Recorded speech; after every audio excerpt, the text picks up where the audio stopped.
जी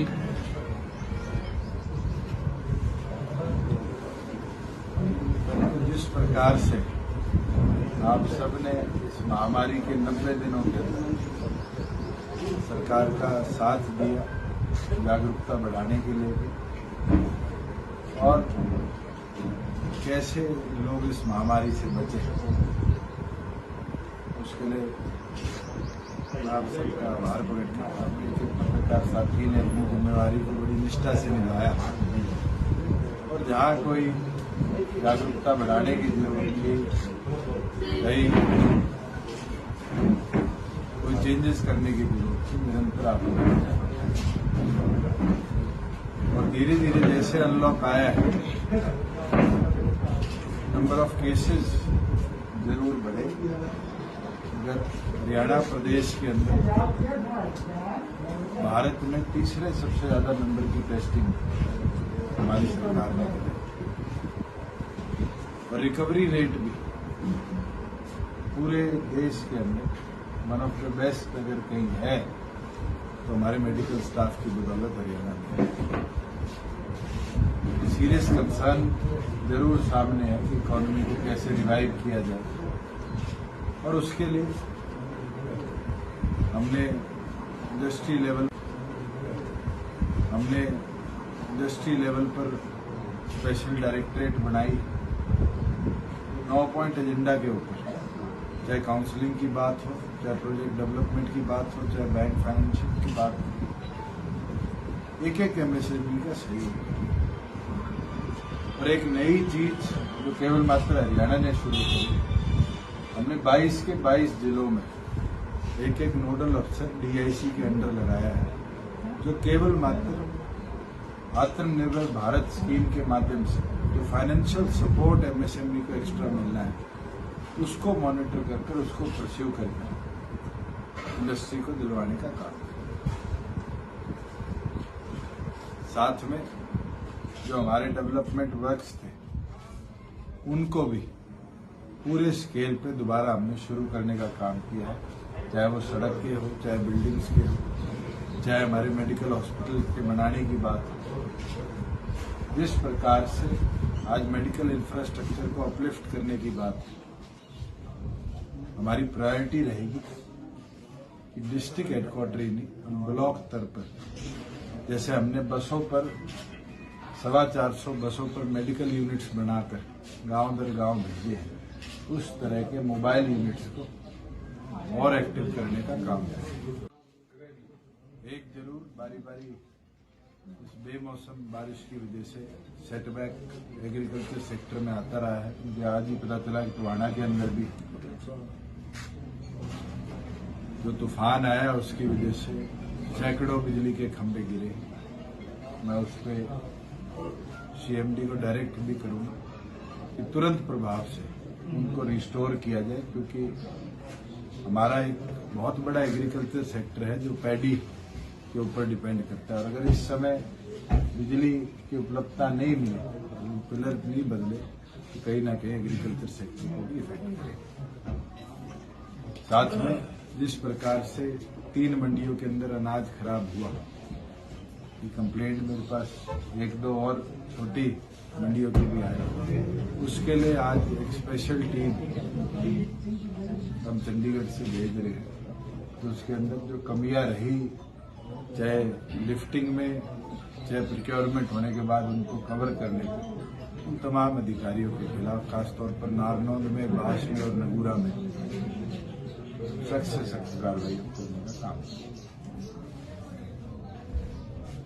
और कई जगह आज मैं देखा, अखबार में भी छपी हुई है और भी छपी हुई है, पंचायत चुनाव जल्दी हो। पंचायत चुनाव का जो टेन्योर है, उस टेन्योर के पूरे होने पर पंचायत के आगामी चुनाव सरकार अपनी ओर पर तैयारियों में जुट चुकी है। डायरेक्शन हमने जो हमारे इलेक्शन कानून है उनको दे दिया कि तमाम डॉक्यूमेंट्स वेरीफाई करने आता है। अगर डिले होने वाली बात पर पूरी तौर पर कि हम तैयार भी हैं और टाइमली उस चुनाव को कराने के पक्ष में। अगर कोरोना बढ़ता है और बिहार के चुनाव डिले होते हैं तो वो समय पे कॉल ली जाएगी, मगर प्रिपेयर्डनेस के तौर पर डिपार्टमेंट अपनी कार्रवाई पूरी गति से आगे। अगर चुनाव की डेट की बात करें तो जनवरी 2017 में चुनाव है, मगर जो टेन्योर है वो जुलाई एंड तक है, क्योंकि उसके अंदर 6 महीने प्रतिबंध कोर्ट का रहा था। टेक्निकली एजी से उसको ओपिनियन नहीं किया, जो भी तिथि बने उस तिथि को।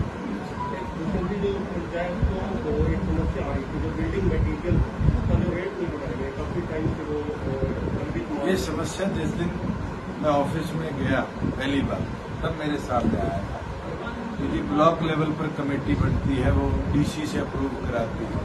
उसके लिए हमने पूरे हरियाणा में कॉस्ट काटा, तो कमिश्नर को आदेश दिए गए हैं कि ब्लॉक्स के रेट लेकर पूरे डिस्ट्रिक्ट का एक सिमिलर रेट इसके अंदर बनाया जाए, जिसमें ये पैरिटी ना हो कि एक जगह सस्ता मटीरियल लग गया, दुष्यंत जी, एक निजी अखबार में दिए इंटरव्यू ओम प्रकाश चौटाला जी ने ये कहा कि जो परिवार टूटा उसका बीच का जो रोड़ा था मुख्यमंत्री पद का था, और दुष्यंत और अजय जी माने नहीं।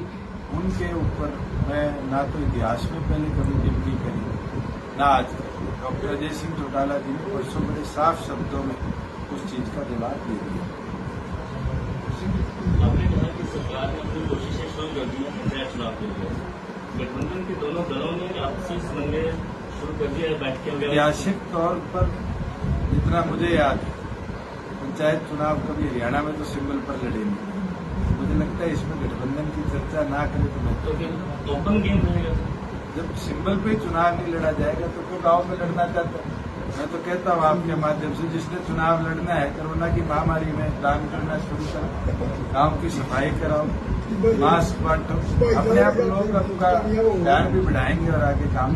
बड़ौदा उपचुनाव को लेकर किस तरह से पार्टी पहले क्लियर कर चुके, दोनों मिलकर इतनी मजबूती से सरकार चला रहे हैं, आगामी चुनाव लड़ेंगे भी और बड़ौदा के घर को 15 साल बाद दोबारा जीतने का भी काम। रामकुमार गौतम जी पिछले काफी दिनों से नाराज चल रहे हैं, पिछले दिनों सवाल क्या मुख्यमंत्री को पूरे हरियाणा का ही है जी हमारा। नारनौल में जवाब दिया है, इसमें कितनी बार जवाब दिया? मैं किसी को ठाके तो मैं आते भी नहीं जी। आप नारनौल गए थे या किसी को मैं घर से तो ठाके ला नहीं सकता, आगे चंडीगढ़ नहीं लगेगा जी शायद। वो तो आप उनसे पूछो, तो बड़ी स्पेसिफिकली क्लियर किया है। हमारे लिए अनूप जी ने इस्तीफा भी दिया और संघर्ष की घड़ी में साथ खड़े हुए। मुझे लगता है सारे ये मानते हैं कि सबसे ज्यादा हक उनका बनता था और वो हक उनको मिला। आगे किसको जिम्मेवारी मिलेगी आने वाले समय की बात, मगर क्या एकमात्र बात यही थी कि शपथ नहीं दिलाई?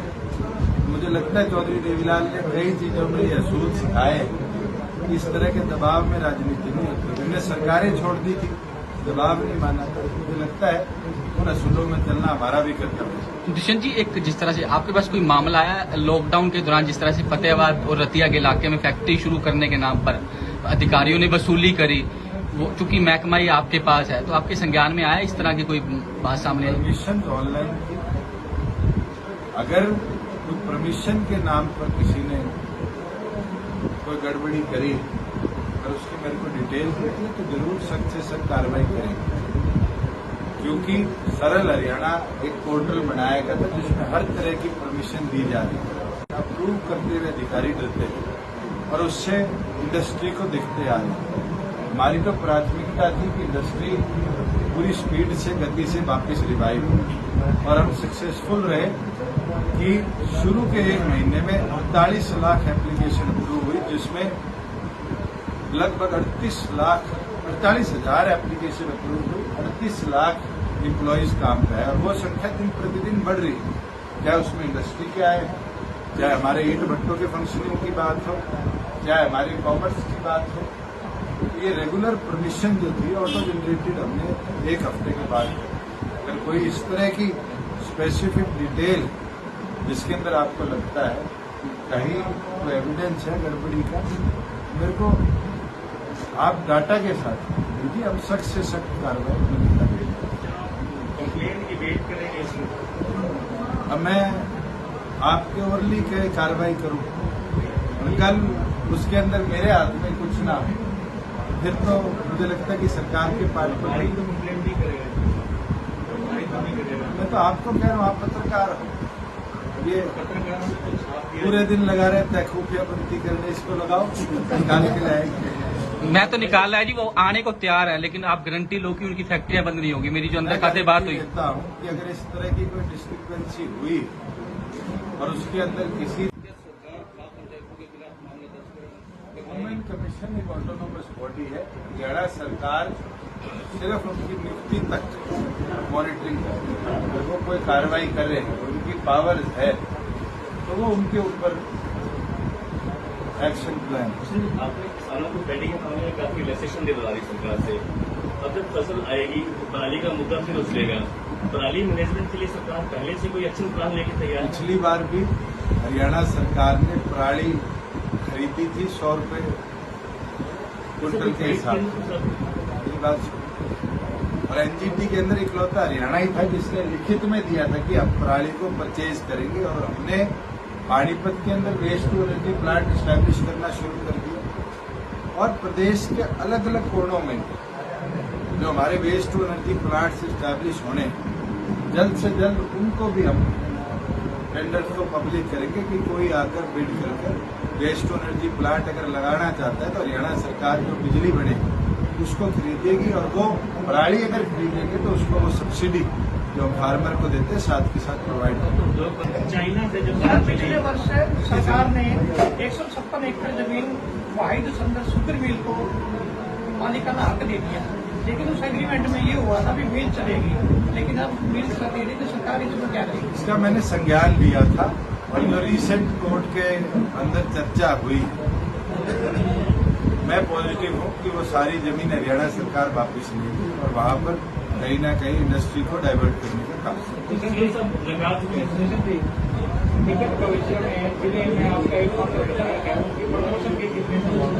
बिल्कुल है।